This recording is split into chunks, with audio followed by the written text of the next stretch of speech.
Hey everybody, it's Dr. Pam. This month we're going to be talking about hormones, and specifically I'm going to be talking about the Dutch test and why it's important to do the Dutch test if you have any type of hormonal problems or you're suspecting any type of hormonal issues.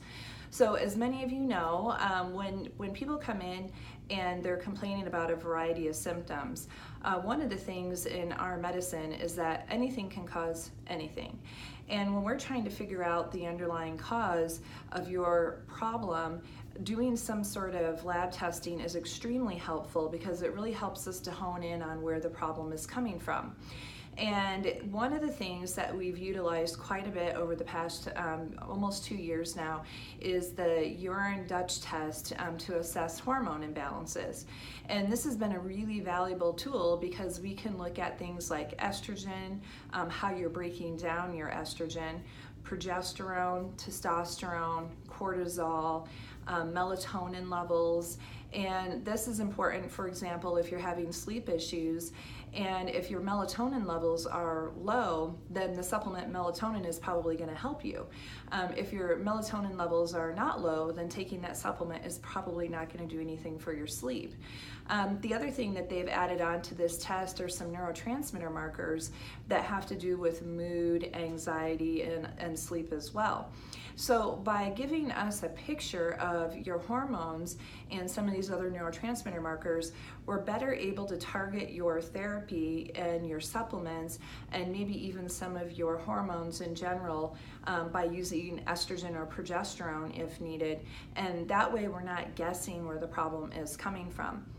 One of the things that I think is really valuable is that if you are taking bioidentical hormones and you're wanting to stay on those for a while, I highly recommend people do the Dutch test at least once a year.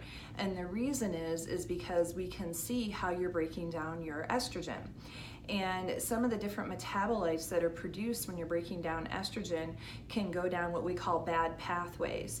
So if you're metabolizing your estrogen down a bad pathway, there are some supplements that we can intervene with to help to change that. There are dietary things that you can do to help to change that. And some people are more susceptible to this problem because of their genetics. So whether you're a man or a woman, if you are metabolizing your estrogen down one of these bad pathways, and then it will actually increase your risk for prostate cancer. So if you're taking testosterone, you could potentially be converting it to estrogen, and then if you're converting it to estrogen, it could be going down the wrong pathway. Or in women, the same thing. If you're converting it to estrogen and it's going down the wrong pathway, you're going to be increasing your risk.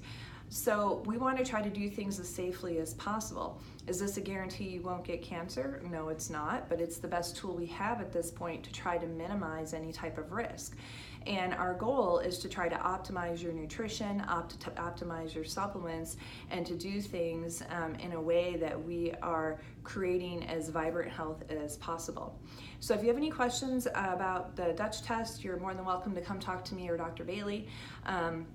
We are always happy to answer that for you, or you can give us a call and we can assess your symptoms and decide whether it's a good fit for you or not.